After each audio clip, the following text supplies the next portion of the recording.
Welcome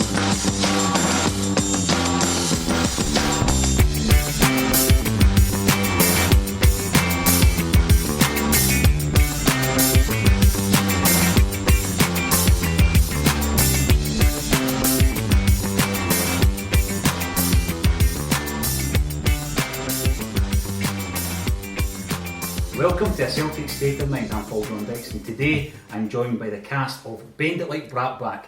Could you please introduce yourself first of all, Laurie? I'm Laurie Ventry. I play Tam, or Tam the Bam, as I call him. My name is James McAnerney, and I play a guy called Nat in the play. I'm Keira Lucchesi, and I play Maggie. It's great to have you here. Now, this play, for me, the roots of this play goes right back to the early 90s when Celtic were struggling to stay afloat. And a gentleman called Jim Orr got involved in a fan movement, Save Our Celts. Now, what's your memories, James, first of all, of those bleak times in the early 90s? Oh, it was horrific. Obviously, I think for every Celtic fan, it was horrific back then. The thing that really sticks out in my mind is I remember, I think it was just, might have just sort of Jim's group sort of evolved into sort of the Matt McGlone sort of group, Celts for Change, I think it was called. And I always remember Brian Dempsey standing outside Parkhead. I think it was maybe an hour before the announcement was made about Fergus had saved the club kind of thing. And it was pouring the rain. I was like, this is it. The God sent the sign here. It's dark outside. It's pouring the rain. We're done. And I'll never forget just him standing there. He had a big sort of long black jacket on. It was soaked. He was completely drenched. And I was like, that's just a symbol of what's happening. We're finished. That's how close for me. I was like, we actually are going down the tubes here. Mm-hmm. And we learned later that it was 8 minutes away from happening. Exactly, 8 minutes. 8 minutes away from happening when the cheque was signed. Laurie, when you look back to that, how far have we come since then? We've come a long way, but I mean, it was an amazing time. I remember that whole period as a roller coaster. Mm-hmm. There were so many highs, so many lows, ups, downs everywhere. And I think what Jim Orr has done brilliantly is reflect all of that. Mm-hmm. You know, that journey we took to that very last moment. And it's the last moment that I remember better than anything, because as I was saying earlier on, I always remember myself, Peter Mullen, Frank Gallagher, Jim Twaddale, a whole load of guys ended up in the Arlington bar the day after it and singing, joyous, happy. You couldn't believe it. Mm-hmm. And we were so far behind then that Rangers were given an opportunity really to go on this incredible run of 9 league championships in a row. And Celtic threw everything at that. We tried to copy them because they got Souness, who was a player who had English football experience in Italy, and we went and done the same with Brady. Didn't work. They were chucking millions at players, we done it, the players were duds. Yeah. And it looked as though, as you say, the lights were going off. We turned it around, but we had some casualties. Billy McNeil was the first casualty. We then had Liam Brady, Lou McCarry, Tommy Burns. And then all of a sudden, this guy with a perm and a shell suit comes in for Holland's ready. And the way the press kind of painted that picture was this guy was an unknown, and they'd done their usual hatchet job on him. What's your memories yourself? What's your memories of that season, that campaign? It's funny because that was kind of when I first got introduced to Celtic. I was only 10 at the time, so for me I didn't have all the dark days, I just had all the good stuff after that.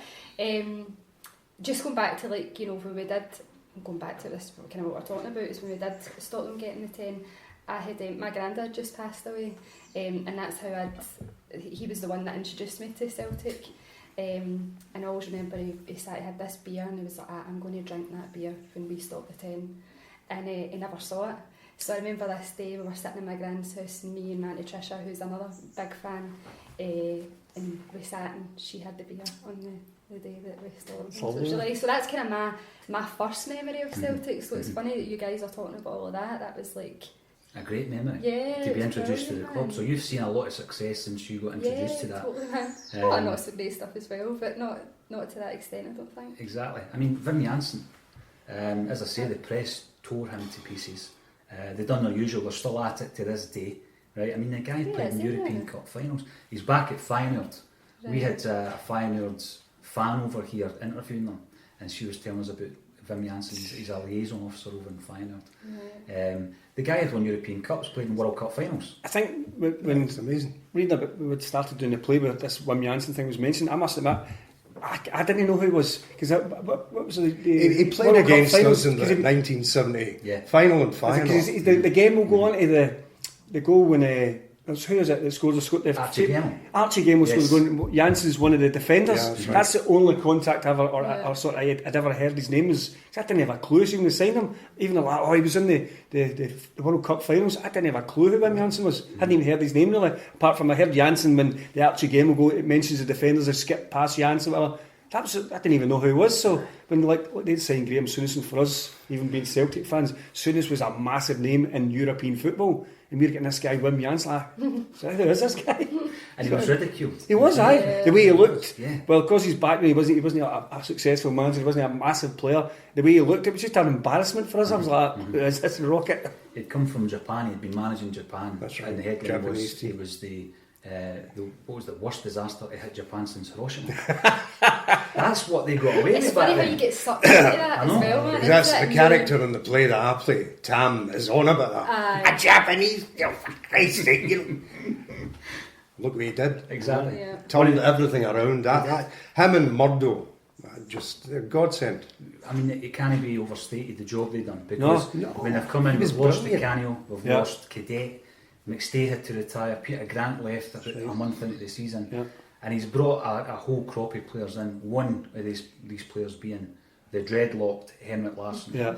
So, I mean, you've been introduced to Celtic. Surely he was the icon that you would have been fixed on. Did we not sign him and Reggie Blinker at the same time? Reggie was in with the Reds as well, Aye, didn't she? that's right. Because we swapped him for the Canio. Yeah. And Reggie Blinker coming, and again, how much did we really know about Henrik Larsson? No, nothing. I didn't know anything. And again, his career at Celtic wasn't that great at the start. Yeah. I mean, the first Especially few that games, first couple of games, he was rotten. Here's the thing send for this you. guy back. Henrik Larsson's first goal at Celtic Park was against Celtic because he scored an OG in Europe. I didn't know. And his last goal was against Celtic for Barcelona. So it's kind of bookmarked in between the great stuff. But again, even then, as you say, the pass to Charnley, because he set up the winning goal for Hibs at Easter Road.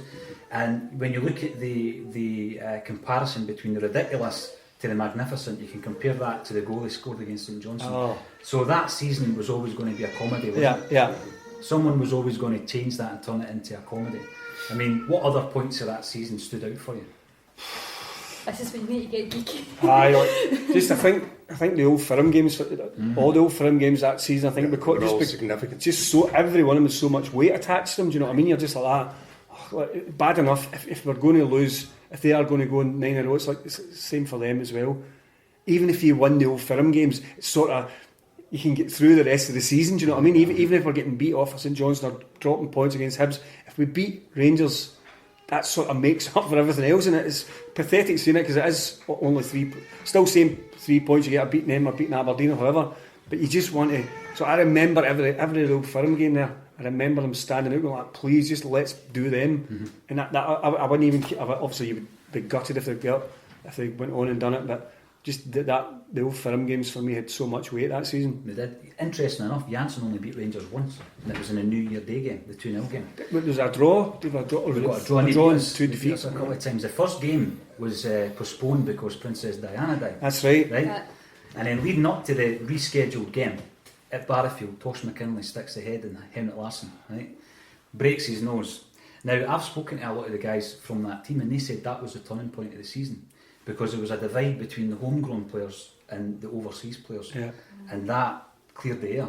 Some way to clear the air. But after that, we went out and got beat 1-0 from Rangers. Richard Gough scored a header and he was giving it the 10 fingers up. You know, we're going for the 10. The tables have turned slightly, haven't they? Oh God, to that. Here we go again. I just hope that's not an omen for us I know now. that's what I'm saying, I know. Nah, I mean, when you look at that, the difference between Celtic and Rangers at that point, I mean, they were quite close. Aye.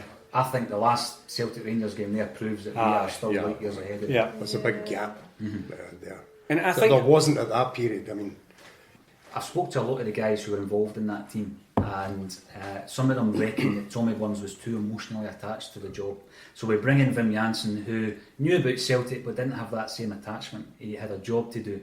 How important was it, do you think, that he had a backroom team that knew the club inside out? I think it was a stroke of genius, whether it was the board that appointed Murdo or the players had asked for somebody that had experience, but I think that was one of the most important things of the season, to have somebody that knew Scottish football, who knew the players in that dressing room, because obviously Jansen was coming from Japan or whatever. nobody really knew what his English might be like, how good, Dutch obviously you'd imagine it'd be quite good, but you need somebody that actually knows the Scottish game, knows the players in that dressing room. So whoever appointed him, I think that was a stroke of genius to actually break down that barriers and just have somebody familiar there that the players can look up to and relate to, and sort of be that middleman until Jansen gets his plan across and gets his sort of formations and tactics. Because if a guy comes in from a foreign country with his own backroom staff, they're literally going to be trying to do it in the hoof, try and learn so quick. Never mind about learning just your new employment place, but you're having to try and figure out what the football system's like, how the media works. Whereas bringing Murdo in, it was brilliant. He could break down all those barriers right away and let Jansen concentrate on the management and let Murdo coach. You know what I mean? Which is brilliant, I think. Yeah. And he knew how to beat Rangers as well. That was there was a few points of that season that I always look back on. One of them being the headbutt incident, which apparently cleared the air. The League Cup win against Dundee United, we went toe-to-toe with Liverpool, very unlucky against Liverpool. But then the New Year's Day game, I always remember Rico Annoni marking Laudrup at the game. The 2 goals for the 2 midfield players who were so important that season. When you think back to that New Year's Day game and the victory, did you think at that point we could do this? Yeah, I think you always have to. I think you always have to believe and get confidence from somewhere. As I say, that season, there's big chunks of that season that to me are a blur. It was only when I looked at Jim's play again, I was remembering, God almighty, how could I have erased that from my mind? So it was, I think as a Celtic fan, you've always got that thing, you've always got, we can do this eventually.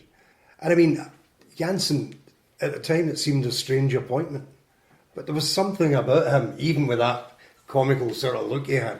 And the fact that Murdo MacLeod was there, I think that was a great stroke. Like James says, the communication, that ability to bring the whole, dressing room together, that whole thing, that was powerful.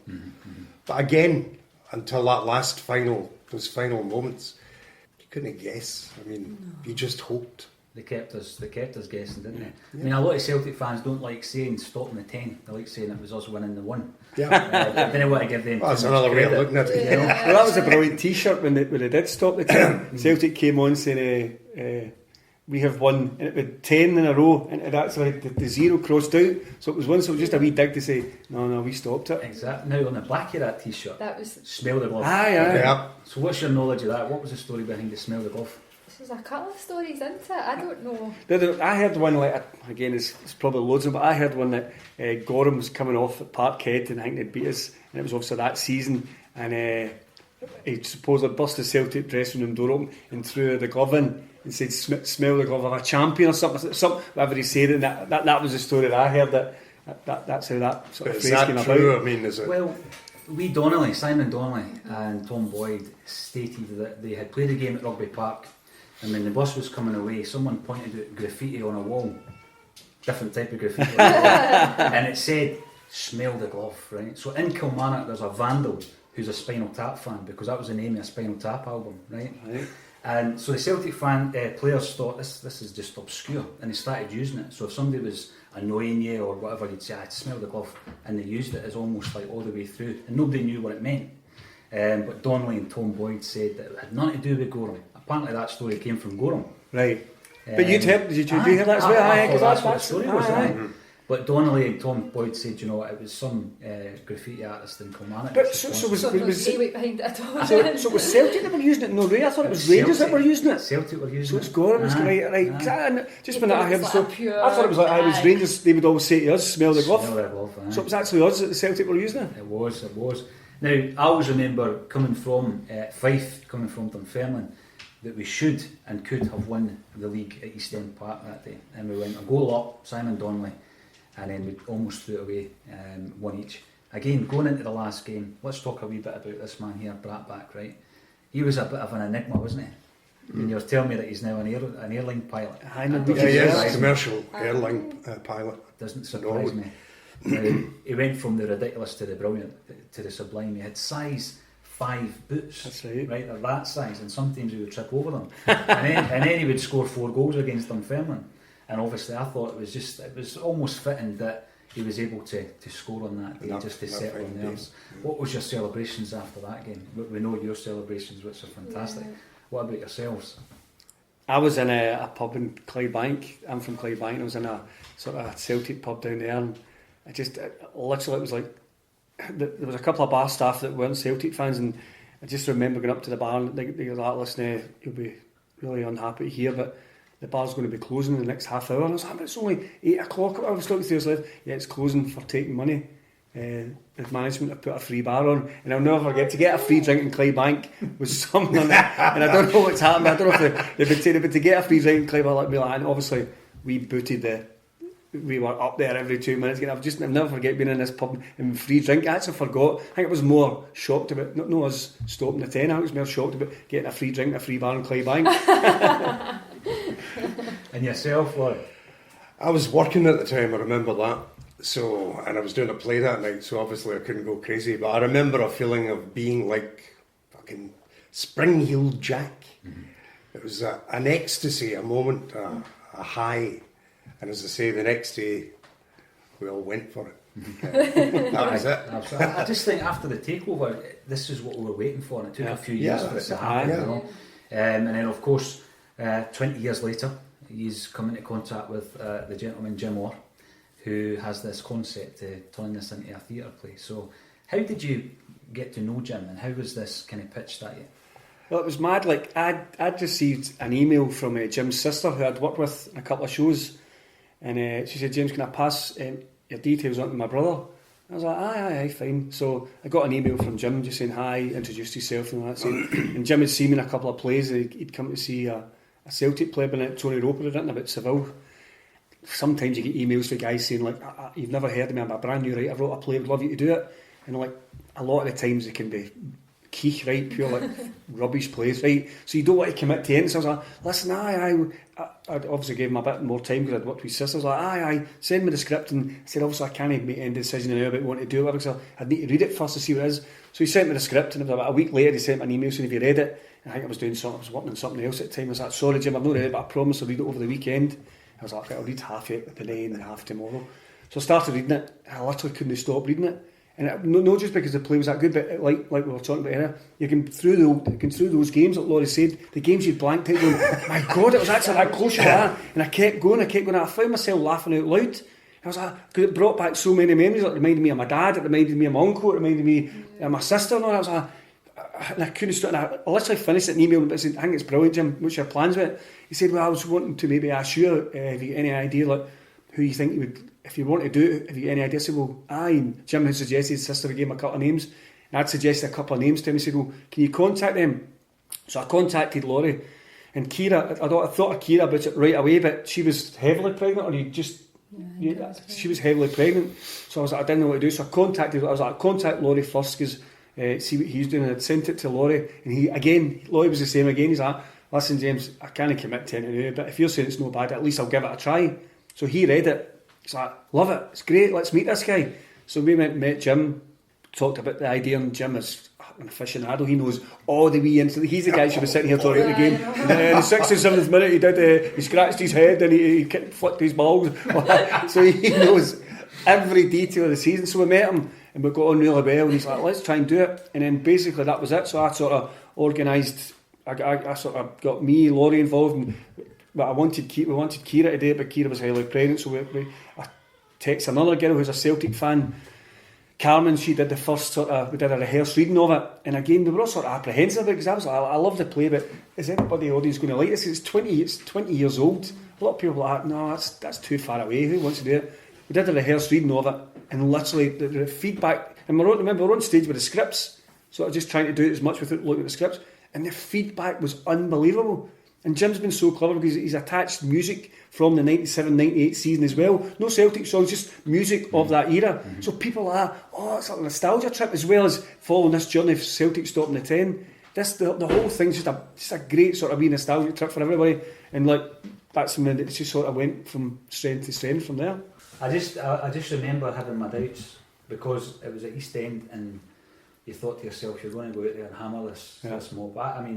I was just thinking, let's batter them. We went out that night to Drown the Sorrows, and Falconbridge was in the local nightclub. Joking, man. Falconbridge. Thought it was it, No wonder, Lloyd. And my wee mate played with Dunfermline at the time, so he introduced me to Falconbridge. He was walking about Dunfermline going, is there a Versace in Dunfermline? No way, man. Versace? No. Come on, mate, nobody even knows who they are. He was just one of And that's all he did as well. That was lots of his claim. He's still playing? He's still playing non-league football, honestly. Up here? Or Doing down South, there? Because he went back doing it at the end of that sort of season later or something, but he was a hero for them for a season or something. Aye. I'd never even, until we did the play, I'd never really heard. I couldn't even remember who it was that scored that equaliser, and obviously I looked him up, I was like, fucking hell, Falconbridge. Reid Ormley's got it because he'd have been the man that scored the goal. Aye, it stopped it. So tell us a wee bit about the character you play in Bend It Like Brattbakk. Tam Lyons, well, as I was saying, I got to play, Jim sent it. I read it, and I thought there's something in this. And again, just to hark back, the revelations about that season, things you tried to erase from your mind were all there. It was like a whole catalogue of a nightmare, of a roller coaster you'd been through. So over the whole weekend, I think I read it 4 or 5 times, and I thought, every time you read this, it's fucking better. It's better, it's better. That's always a sign of good writing. It was long, and then I spoke to James about it, and I thought, we'll go for this, we'll go for it. There's a sort of universal concept in it. It's a guy, Tam the Bam, who's this mad Celtic crazy guy who is actually like an amalgam of 2 or 3 people I know, Celtic fans, an old pal of mine, Jimmy Gourley. And what happens is he invokes divine intervention, willing to sell his soul to stop the 10. And that's basically how it all starts. But saying that as well, and there's all the stuff, obviously the stats and everything through it. What Jim Orr has done is write a brilliant sort of family dynamic within that, with him and the daughter Maggie that Keira plays. And there's also an estranged daughter. You don't see her. She's talked about, who's done well, who moved away from the sort of Celtic family.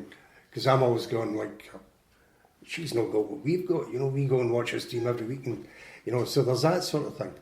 But overall, it was like something I'd never read before, because it was something for Celtic fans.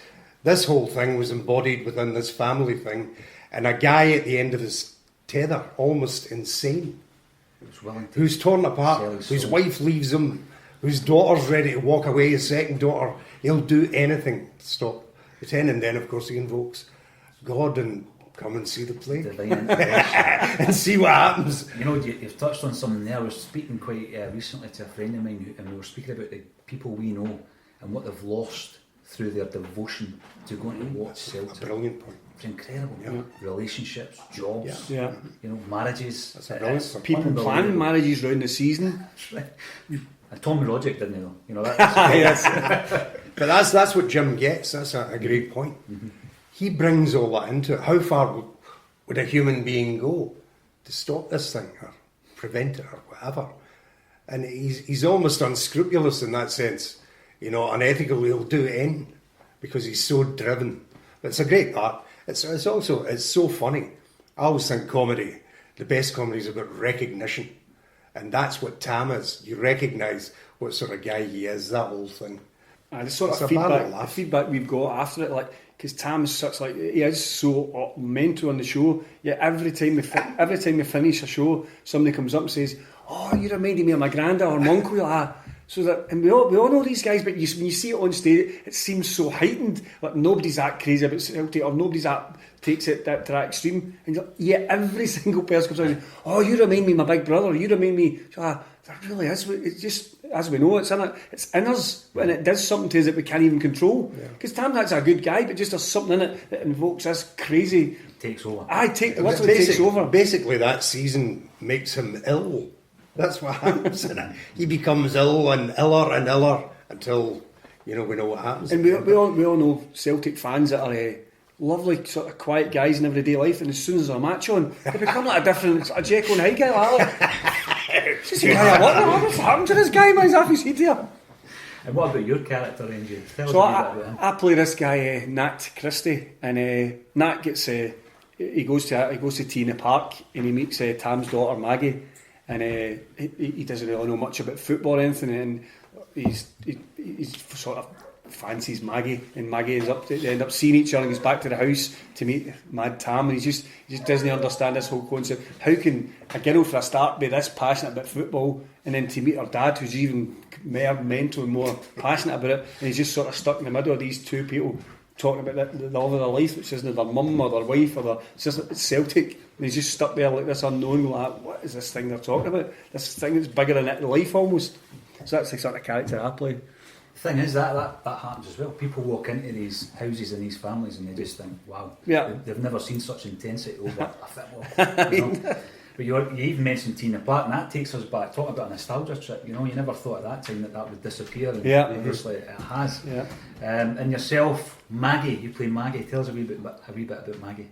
And the whole thing is, so Maggie's Tam's daughter, and your character talks about the play how you've not had any sons and all that. So obviously he's totally like indoctrinated my character to become another one of him, kind of into it. But it's great fun to play. Aye. So we can relate to the characters. I think that's totally the beauty about Jim's recognise them. Mm-hmm. The three characters, every single person watching it can relate. If it's not within their family, it'll be their friend's family or it'll be their friend or whatever. And that's the thing about it. Like when we did the show last time, I was amazed at how many women come to see it, because it isn't a play just about football. Because Jim's written about this family dynamic with the father and daughter, even if you know nothing about Celtic or that season, or even if you weren't born in that season, there's so much in it that everybody can relate to. Girls, boys, it's brilliant. That's what's good about it. And some of the great TV comedies are based around the family dynamic. Yeah. You know, if you think about, you know, even the Royal Family or Only Fools and Horses, I guess. Aye, the brothers, two brothers, aye. Now, it's interesting some of the language you're using, some of the terminology you're using about the extent, the degree that people would go to stop this from happening, right? This isn't irrelevant because we are still within that, but it's obviously the other side. And I sometimes wonder the extent that they're going to go to or are going to try and stop Celtic winning the 9 and the 10. And we've seen it this season. I mean, do you see parallels when you look over the other side of the city there? Yeah, well, we've seen exactly this season in the last couple of weeks since the transfer window shut, that on deadline day they go out and spend £7 million. Like we sort of spoke before about, because Celtic signed a £7 million player, we better go out and sign a £7 million player. Now, Ryan Kent, as we know, he did well against a couple of games last season, but basically that's all he did. The rest of the season it wasn't that great, and it really is that they're literally putting themselves close to going out of business again, just to try and compete or to show their fans that they are making an effort to stop this 9 at any cost. If Ryan Kent, I don't know the boy at all. I don't know his career or what he's like. I've not seen enough of the games he plays in. But if he was that good a player, Liverpool for a start wouldn't have let him go, right? And there would be other English teams sniffing about and putting in offers. I think they say Liverpool received one offer, but it was like for £2 million from another club. Now, if he was that good and the potential was that good, there'd have been definitely Southampton's, your sort of lower Premier League teams sniffing about and snapping them up. But it's literally a panic buy, in my opinion, for them just to stop this 9 in a row. They're literally breaking the bank and putting themselves into serious trouble again just to stop the 9. So on that point, we're now looking at Celtic going for 9 in a row this season and potentially 10. We've looked at what extent people would go to stop that. And we're seeing a wee bit of that this season. We're seeing the desperation, chucking money that they don't have at a problem, at a black hole.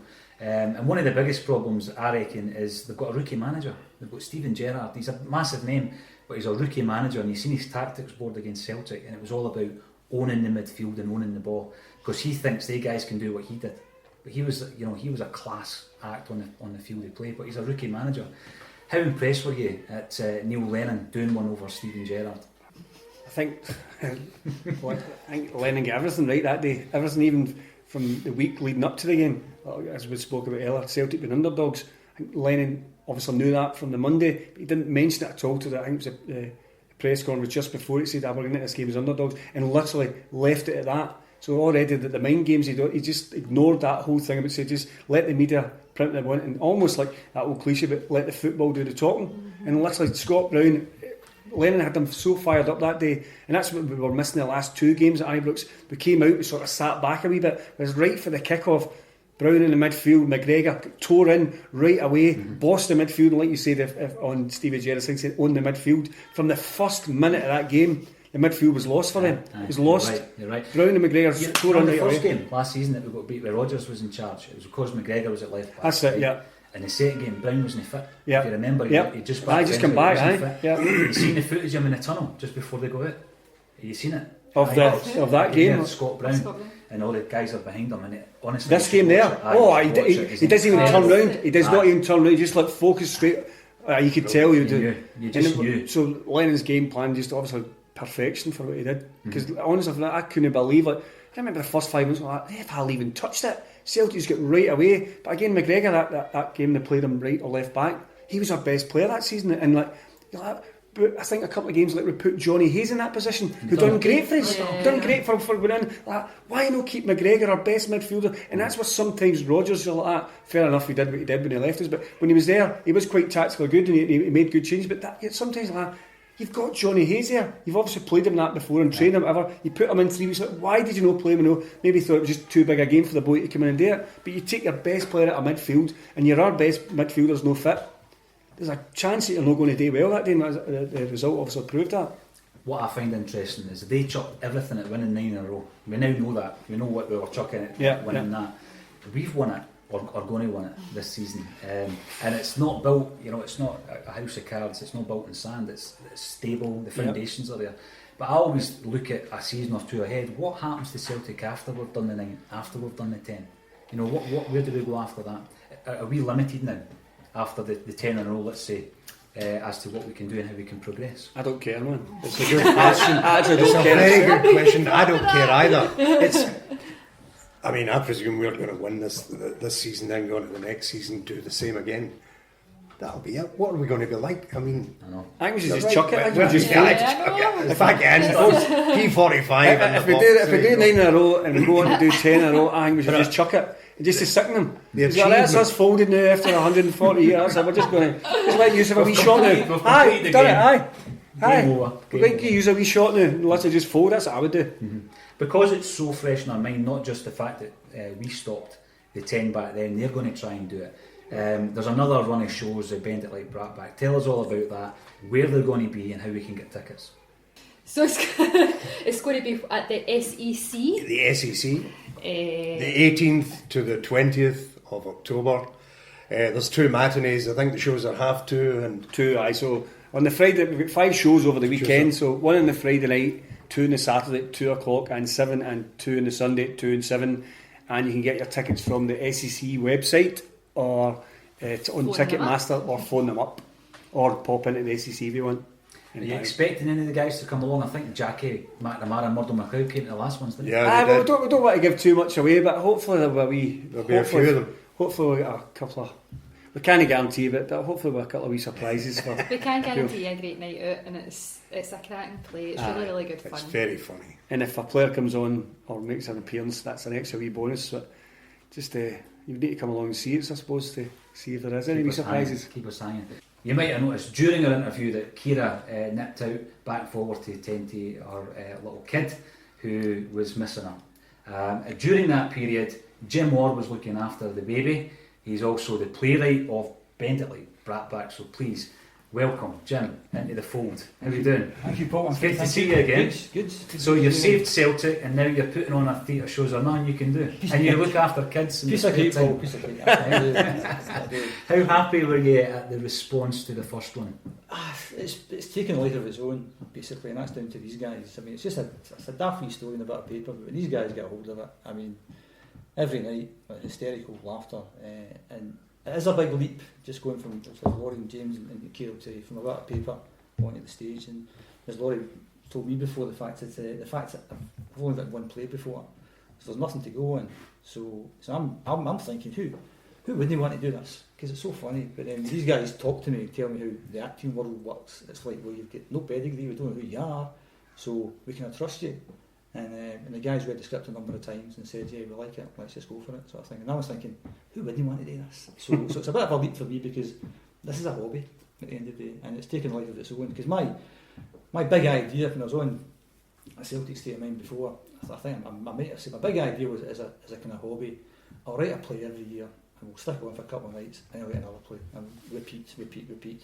But this one just took a life of its own. We sold out the 2 nights the first time, and then we kind of meet maybe every month or 2 or something. And these guys are actually far more passionate than me, possibly, about the play. And I'm thinking, I'm passionate, but these guys are on a different level. Well, Jim, you need to do this next, you need to do that. So then we go back, we do 5 nights at Webster's, and we sell out Webster's as well.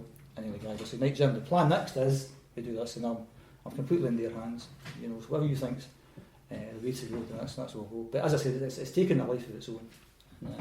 It does cover, I heard a little bit of the interview, it does cover lots of different areas, which wasn't the plan at the start, but you then start to, well, let's have a bit of that and a bit of this, and then before you know it, you're covering all these different bases, and I think that kind of resonates with people. And my quick story was, and I told the guys this, was I've just recently retired and worked for the NHS, big organisation, obviously, so every time the play's on, I'll circulate that around the whole place. Now you're a full-time babysitter.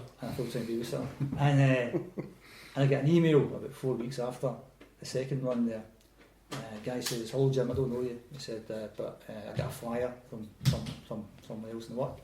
He said, went to see your play. He says, my mum's a mad Celtic fan, and I bought tickets for Christmas, and I went along to see the play. And needless to say, we were wetting myself. It was so funny. The actors were brilliant, so well written, blah blah blah blah. And she said that he said that it reminded him so much of his mother's father, his grandfather, and his mother get quite emotional at it, because the Tam character, she felt really close to her dad in this. And I'm thinking, daffy story. And she said that to her son, that apart from the grandwains, that's the best ever present you've ever got me. So I'm sharing that with the guys, thinking that's positive feedback. And James is saying that, well, that's who the theatre kind of gets you. And you're thinking, it's a daffy story. But his mother's father died not long after that season, and he was like Tam. He couldn't watch the games. He was too nervous and all this kind of stuff. And she felt so close to him. And I'm thinking, he's a nutter. How can you feel close to him? But that was such a kind of lovely story that kind of summed up the whole thing. You're thinking, you're writing these wee daft stories, but all of a sudden it impacts people's life as well. Because what I was always keen to kind of stay away from, I'm not a big fan of football plays where you go along and have a big sing song, because that's why you go to the game. You go to the games a big Who does that? Well, I think every player I've ever seen, I mean, I've tried to go and see the last 20, 30 years. If there's a player at Celtic, I'll go and see it in Scotland. And in fact, there's a Rangers player, I went to see it for research purposes only. But that was a big sing. Then fair dues, it's sold out, and it's a big sing song. But basically, if you're trying to get people to come into the theatre, here's a wee story for you. And if you want to sing songs, well, you can do that at the game or on supporters' buses or whatever it is. But this is, let's just concentrate on this, because we've been talking about it before, and when the guys from, well, you never walk alone. No, it's just, you know, it's about a story. And I don't know if you covered it before, but the thing that appealed to me was the fact that the first play I did was about 1967. It was meant to be about Lisbon, but I thought everyone else will do Lisbon, I'll do Scotland. But the demographic of people who went to see football in 1967 compared to now is completely different. Very few women went to football, very few kids went to football. You look at it now, and that's why I was keen that it's going to be a father and daughter. Because the easy options, you do two mates go to the game, that's life basically. But a father and a daughter, and no reason that the daughter goes because he's no sons type of thing, so she gets indoctrinated and she's doomed, basically. That's how it was. But I don't know the numbers, but I'd imagine that it's a pretty high percentage of females and kids go to the games, because again, I'll do a plug for the next one. The next one's called Bender Like Bertie, and it's about 1965, but we'll come to that at a different time. And an interesting thing is when you go back to those days, and my father worked, the guys of that generation, they worked 5.5 days every week. They stopped at lunchtime on a Saturday, and then it's straight to the game and a few pints. And the last thing they want to do is take their kids to the game, and they would never very few take their wives to the game. So the whole thing is completely changed now. It's a kind of family day out, and that was what I was going to try and get in it as well. It is a kind of, it's a dad and a daughter, and how it impacts, because she's as mental as he is. So the environment's changed so much as well. I think all Theatre Stadiums lended itself to this change. They had to do that, and so it's more of a family day out. But even with that, the kind of some of the language and the singing still isn't improved as much as it should do. But that's the kind of background for. Well, we're looking forward to the show, Jim. So well done to get this far, and we can't wait to come along and see it. Cheers. Thank you all for coming on to Celtic State of Mind. Thanks. Thank you. Cheers. A Celtic State of Mind can be found at axom.net. We are sponsored by FansBet, the betting company by fans for fans.